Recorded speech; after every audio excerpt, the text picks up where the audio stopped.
At family dinner, my dad mocked my job in front of 30 people. Everyone laughed. I got up and left. Please stay with me as I tell my story. And please, do not forget to support our channel by subscribing to our channel, liking our videos, and sharing your loved ones. Your support means the world to us. Now to our story. Poke. He raised his glass and said, "To my son, the most successful barista in the family." 30 people laughed. I didn't.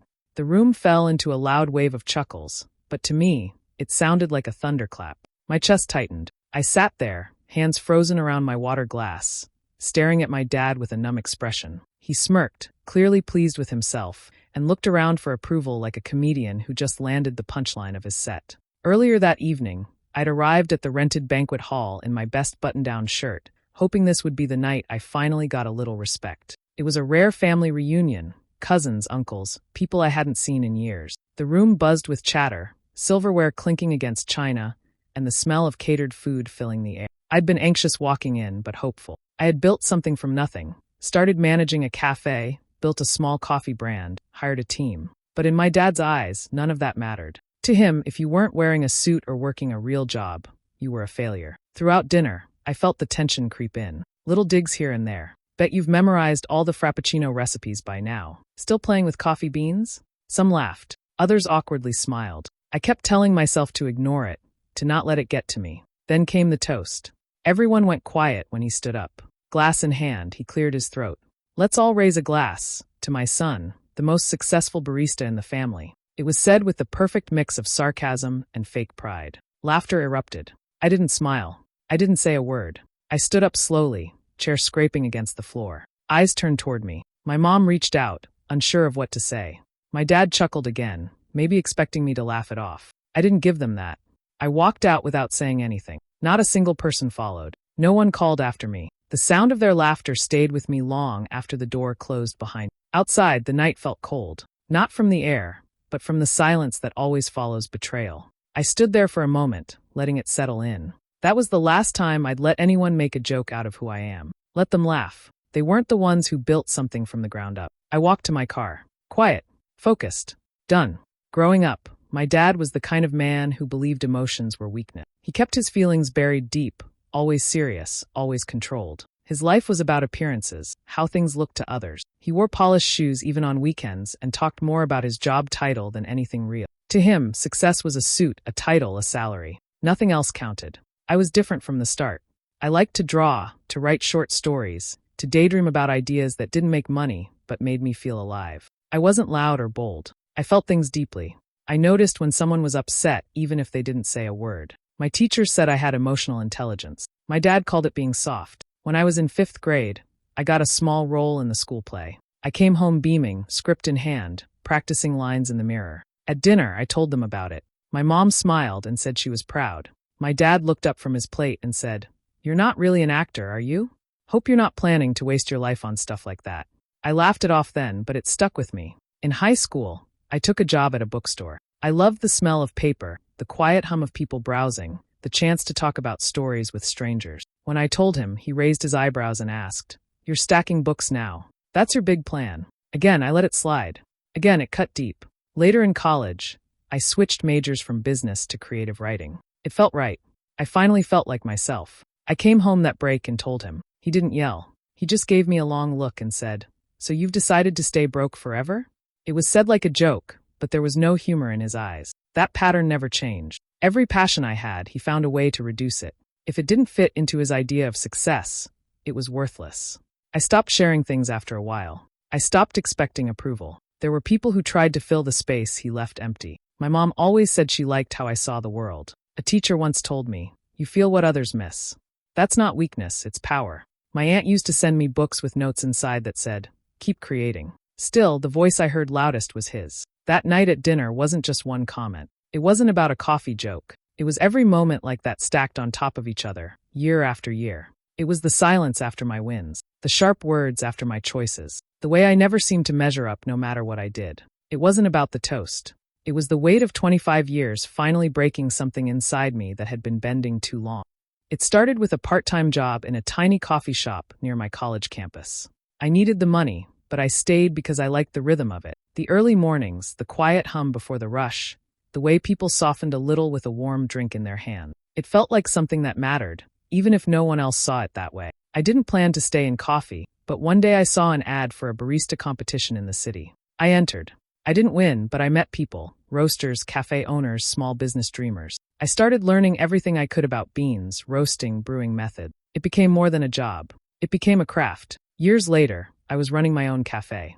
Then a second, not just working behind the counter, managing people, training staff, handling finances, building a brand. I launched my own small batch roasting company. I started a blog and a YouTube channel where I taught people about pour-overs and espresso machines. It grew faster than I expected. Brands reached out. I built a following. I wasn't rich, but I was independent. I was building something from nothing. That meant something to me. But to my family, I was still just making coffee. They never asked about the business.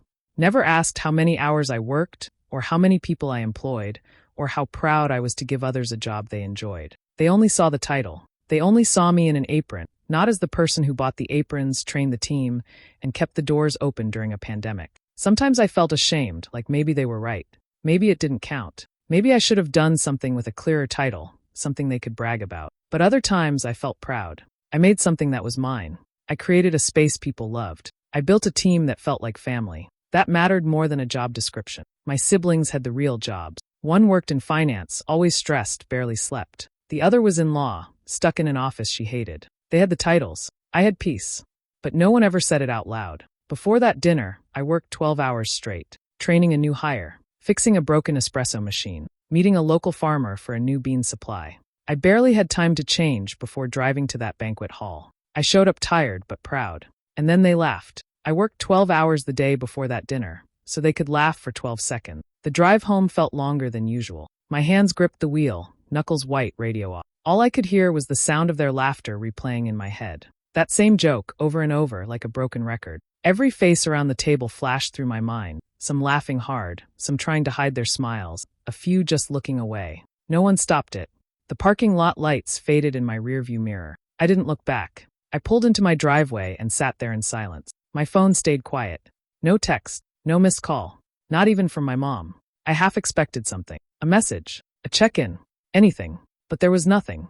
I went inside and stood in the kitchen, still wearing the same shirt, still hearing the clinking of glasses and the forced laughter. I felt like a fool. I'd shown up hoping for respect. I'd gotten mocked instead. And not one person had stood up for me. But somewhere in the middle of that silence, something shifted. The pain didn't leave, but a new feeling started to grow. I didn't have to pretend anymore. I didn't have to keep showing up, hoping things would be different. They weren't. They never were. For years, I tried to earn something from approval, recognition, a kind word. I changed plans, worked harder, bet myself just to hear one sentence from my dad that sounded like pride. It never came. Maybe it never would. And now, for the first time, I didn't care. I didn't care if they thought I was successful. I didn't care if they laughed. I didn't care if they believed what I did was important. Because I knew it was. That was enough. They showed me exactly who they were that night. And I finally believed them. I walked to the bedroom, sat on the edge of the bed, and stared at the floor. There was no anger left, just clarity. No more trying to fit into a space that never had room for me. I made a decision that night. No more birthdays. No more holidays. No more reunions where I sit at a table and smile while someone takes another shot at me for a laugh. I was done giving them the chance. Let them keep their table. I've got my own. A month passed. Not a word from my dad. No call, no message. Not even a short, hope you're okay. The rest of the family stayed just as quiet. Like nothing happened. Like I had never walked out. One day, my aunt sent a short text. Just 5 words. How have you been lately? No mention of that night. No apology. No question about how I felt. Just something safe, like she wanted to say she tried without really saying anything. I looked at the message, read it twice, then put my phone down. I didn't reply. I wasn't ready to make it easy for them. Let them feel what silence feels like too. Let them wonder. I went back to work. The cafe kept me busy, but the feeling stayed with me, this mix of sadness and clarity. I wasn't angry anymore. I was just done pretending, done waiting for people to care. One evening, I was talking with a close friend at the shop after hours. She knew everything. She had always listened, always understood. She poured us both some tea, leaned against the counter, and said, "You should write it out. Not for them, for you." At first, I shook my head. What would be the point?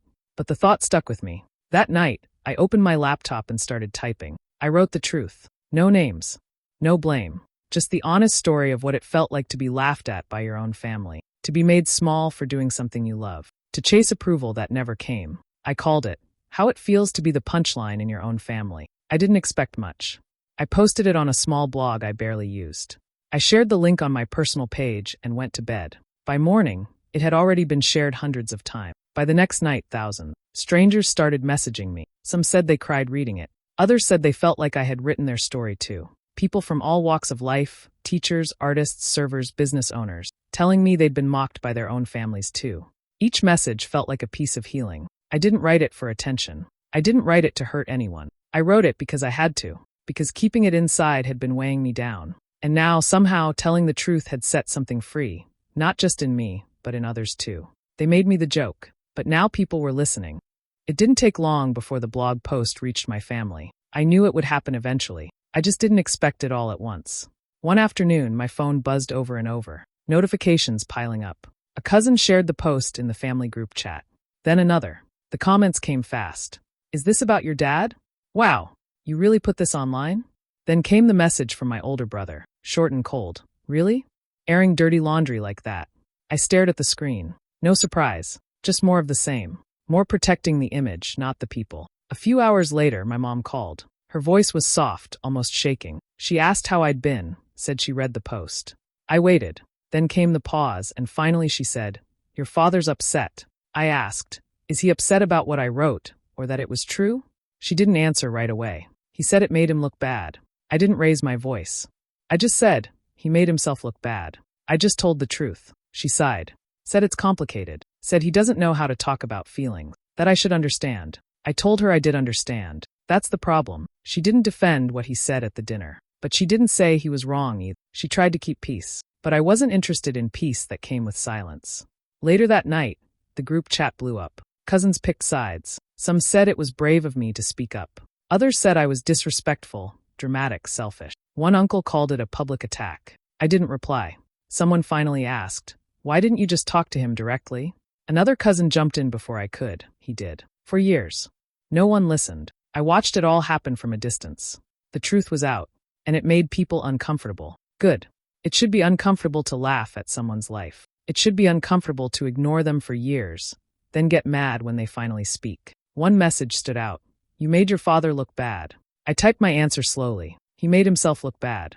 I just told the truth. Then I left the chat. Closed it. Blocked notifications. They wanted the silence back. I wouldn't give it to them. Not anymore. After everything, I felt lighter. No more pretending. No more hoping for something from people who didn't see me. I had nothing to lose, so I decided to create something of my own, something real. I started recording short videos from the cafe. At first, it was simple things, coffee tips, brewing tricks, stories from behind the counter. But people started watching. I added a new series, Brew and Boundaries. In it, I talked about coffee, but also about family, respect, and choosing your own path. I didn't hold back. I spoke about shame, about being mocked, about walking away. And people listened. Soon, I launched a podcast with the same name. Guests came on, chefs, artists, small business owners, people who had been through the same thing. Every episode was honest. No filters. The following grew fast. Comments poured in. Emails from people saying the show helped them make hard choices too. I was just sharing my story, but somehow it was helping others feel seen. Then one day, I got an email inviting me to speak on a panel, Entrepreneurship and Self-Worth. It was part of a creative business summit. I'd never spoken to a crowd before, but I said yes. The room was full. I stood on stage, hands slightly shaking, and told the story of how a joke at dinner changed everything. I told them how shame can either break you or push you to build something stronger. After the panel, brands started reaching out. They wanted to partner. They believed in the message. I started selling more beans. We expanded into new spaces, hired more staff, tripled our orders. One morning, a customer came in with a folded newspaper. "You made the front page," she said, smiling. I opened it. The headline read, "From Humiliated to Hero, Barista's Bold Stand Against Family Shame." Underneath was my photo, standing in the cafe, holding a bag of beans with my logo on it. The article told the whole story, my journey, the blog post, the podcast, the growth. It wasn't just about coffee. It was about courage. I framed the article and hung it on the wall near the counter. It wasn't to prove anything. It was a reminder, to myself and anyone who needed it, that respect starts from within. A week later, someone told me my dad had seen it. They said he picked up the paper, read the whole article, and stayed quiet. He didn't call. He didn't text. He never said a word. But I know he saw it. And that was enough. It had been months since the article. Life moved forward. The cafe was busy every day. People came in not just for coffee, but to talk, to say they related to my story. Some even cried. I listened. I smiled. I kept going. Then one Tuesday afternoon, right before closing, I looked up and saw him. My dad. He walked in like any other customer. Same calm face. Same neat clothes. He didn't look angry. He didn't look happy either. Just there. He scanned the menu like he'd never seen it before, then stepped up to the counter. My hands froze on the register. I nodded slightly. He nodded back. 1 black coffee, he said. I made it without a word. No small talk. No questions. When I handed it to him, our hands almost touched. He thanked me like I was a stranger. He sat at a small table near the window, sipped his coffee slowly, didn't check his phone, didn't look around, just stared out the window like he had nowhere else to be. I tried not to watch, but I saw everything. After about 20 minutes, he got up, brought the empty cup to the counter. I nodded again. He didn't say anything, just left a receipt folded in half on the tip jar. Then he walked out. I waited until the door closed behind him, picked up the receipt and unfolded it, written in small letters across the back. You're doing all right. Dad. That was it. No, sorry. No, I was wrong. Just a quiet line like that made things better. Like those 4 words were supposed to fix years of silence. I stared at the note for a long time. My chest felt tight again, but not the same way as before. This time, it was something heavier. Not sadness. Not pride. Just confusion. I wanted to feel something more. I wanted to be happy he came. But I wasn't. It wasn't an apology. It wasn't ownership. It was a sliver of something too little too late. He still hadn't said my name. Still hadn't talked about what happened. Still hadn't faced it. It was like he wanted credit for just showing up. I folded the note again and put it in my pocket. Not because I forgave him, but because it reminded me of something important. He still thinks his pride is worth more than my pain, and I'm not carrying that weight for him anymore. After everything, I finally knew what I wanted, peace, not approval. So I made it clear, no more family gatherings, no more holidays, no more events unless respect was mutual. I wouldn't show up just to be the joke again. If they couldn't treat me like a human being, they wouldn't see me at all. And for a while it stayed quiet. But then something strange happened. One by one, a few family members reached out. This time, they didn't avoid the truth. They said the words I'd never heard before. I'm sorry. I should have said something. It wasn't fair. They didn't excuse it. They didn't defend it. They owned it.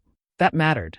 I didn't let them back in right away. I moved slowly. I needed to know it was real. That they weren't just apologizing to ease guilt, but because they finally saw me. At the cafe and online, I started sharing more about healing from family shame. Not just my story, but tools, words that helped, ways to set boundaries. I talked about how it feels to be unseen by the people who are supposed to know you best. More people joined the conversation. Some started podcasts of their own. Others sent letters, thanking me for giving them the courage to walk away from toxic family patterns. We built something together, an honest space, full of people who didn't wait for permission to live their truth. It became a kind of chosen family, one built on kindness and understanding, not titles and guilt. And then one day, we decided to host a celebration. Not a party for likes or claps, but a quiet event to honor everyone who had made hard choices and stood tall. We needed a venue. The place we found was the same banquet hall where my dad had once raised that mocking toast. This time, it looked different. We brought in warm lights, soft music, food that felt like home. No fake smiles, no forced conversations, just real people, sharing real stories. I stood near the front and looked around. The room was full, but not with those who had laughed. It was full of the people who had listened, who had supported, who had stood with me when it counted. Someone asked me to say a few words. I walked up, took the mic, and looked at the same spot where I once stood to leave. I used to think I had to earn love, I said. Now I know better. You don't have to prove your worth to anyone who refuses to see it. There was quiet, then applause. This time, the room wasn't laughing at me. They were standing with me. The email came on a quiet morning. I almost missed it in my inbox. I had been nominated and chosen as local business icon of the year. I read it 3 times before it sank in. They were holding a ceremony, a formal event, press, guests, food, everything. And when I saw the location listed at the bottom, I stopped. It was the same banquet hall, the same place where it had all started. The dinner, the joke, the walkout. Now I was being honored there. I told my team. They cheered louder than I expected. We made plans. They helped me pick a suit. A few close friends offered to come as support. I didn't invite family. This night was for those who had shown up when it mattered. The evening arrived. I stepped through the doors, not as someone hoping for approval, but as someone who had built something on their own terms. I looked around and saw my crew. Baristas, roasters, friends, people who knew every part of my journey. The room was full. Lights were soft. Music played. Nothing felt heavy this time. When they called my name, I walked to the stage. I took the mic, took a breath, and looked out across the crowd. Near the back of the room, I saw him. My dad. He was standing alone, no expression on his face. He didn't clap. He didn't smile. But he was there. I kept going. I thanked my team, my friends, my customers. I talked about small beginnings and hard choices. I talked about what it means to create something when no one believes in you, and how sometimes the people who doubt you the most are the ones closest to you. No one said a word. They just listened. I looked one more time toward the back. He was still there, still watching, still silent. I didn't need him to say anything. This time, I didn't walk away. This time, I stood on the stage. This time, they were clapping for me. As I stepped down, people reached out to shake my hand, to say congratulations. My team hugged me. Someone handed me a glass of champagne. I looked around at the same walls, the same lights, the same space where I had once felt so small. Now it felt different, because this time the laughter was for me, and I smiled.